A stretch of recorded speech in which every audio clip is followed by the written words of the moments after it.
Welcome to the C-List. I'm Josh. And I'm Aaron. And today we have our Christmas special. We're going to be looking at Gremlins 2.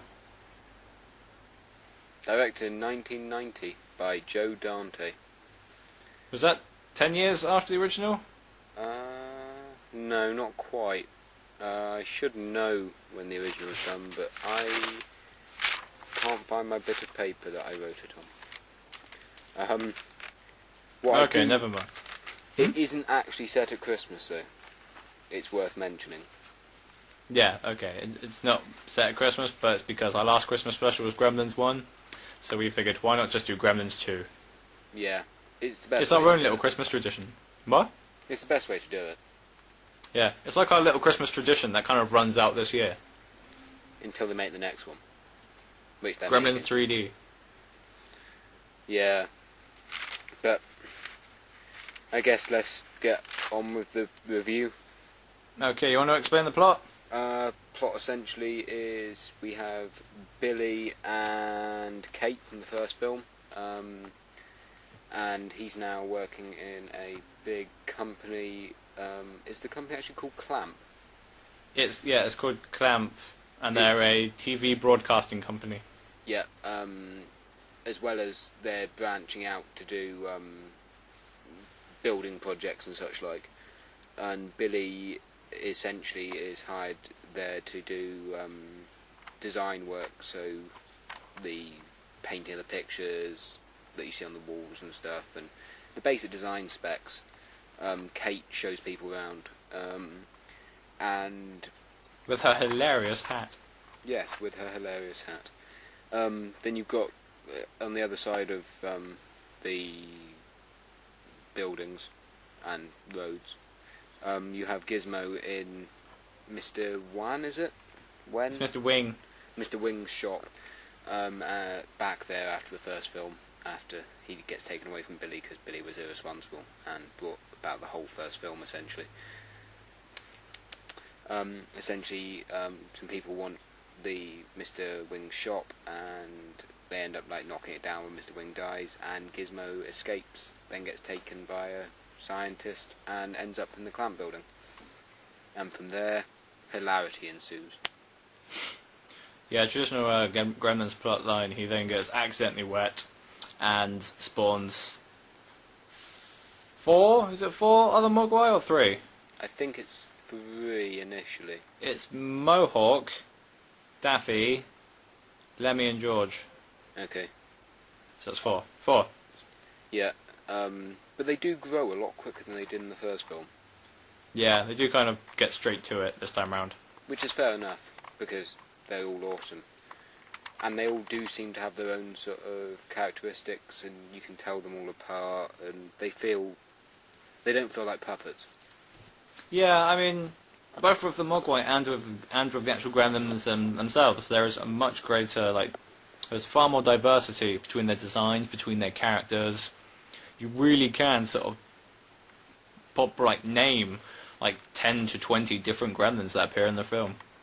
Yeah, and it's all helped along by some great puppetry and stuff. And the first film had some great, essentially, moments with Gizmo and such, like the expressions on his face, but this one takes it to a whole new level. The expressions are amazing, and you see a lot of them in full body, a lot more, them running around and stuff, which is really well done. Yeah, most interesting fact was that most of the times that the Gremlins are actually attacking people, the person that they were attacking was actually controlling the puppet. Well, some of the time they're just holding them to their face and such like. Yeah. Like when Greta, the female Gremlin, attacks who is the big villain of the storyline, who doesn't actually appear in it very much. He's kind of the villain. He's a bit of a douche all the way through. I don't know, I'd say villainous. he's one of the villains. Christopher Lee's the other villain. I would say Christopher Lee is more of an accident. Yeah, it features Christopher Lee, by the way. He's more of an accidental antagonist. No, he helps. He does help after he's caused a lot of pain. Okay, yeah. But it's he Christopher Lee, so quite a few. Yeah, it is. You can't feel too annoyed with him, because Christopher Lee's just amazing. He is. One of the things that makes this film sort of almost stand apart from a lot of sequels and things is the fact that this one openly references, pays homage to, and mocks the first film, which you don't really get that much in films. But there's like a bit in it where you got Lennon Moulton, the American film critic, actually reviewing the first film, saying how awful it is and such like, which I think is just brilliant. With Gremlins in the background as well. Yeah, it's just really, really clever. And then in the movie theatre they're watching Gremlins 2. Not the one that we're reviewing, but another Gremlins 2, which, if I remember rightly, Hulk Hogan tells them to put back on. Yeah, because the Gremlins actually interrupt the film inside the film. And this is actually far too difficult to explain. It was basically a stunt by the filmmakers to make it seem as though the Gremlins were actually attacking the cinema that the audience themselves were sat in. Yeah. So what happens is that halfway through the film, the actual film itself starts messing up and cuts out like it would if somebody was messing with the film on the projector. And then you get like little silhouettes of the Gremlins. They do little funny little hand puppets, like they do a bunny rabbit, and they do Abraham Lincoln, which is quite an achievement. Yeah. And Hulk Hogan yells at them, and the film returns to normal. You see, I think the film is just so cleverly written. The first film was that it was a great film, and it played the whole sort of humour and horror fact quite well, whereas this doesn't really go for horror at all, and just plays it perfectly tongue-in-cheek, and takes digs at the film and television industry.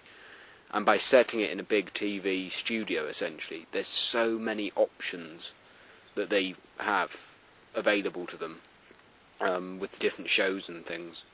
There's the cookery show, which kind of pays reference to the first film, the kitchen bit, where Billy's mother gets attacked. Is it Billy's mother that gets attacked? Yeah, it's Billy's mother. Yeah, it sort of pays reference to that and things like that. It's just the brilliant. Gremlins also have a hold a grudge against the microwave, which I liked. Yeah, and then even though they shouldn't know it. about it. Yeah, they shouldn't know about it, but you just sort of accept that it's fine. The audience know what's going on, so that's all that matters.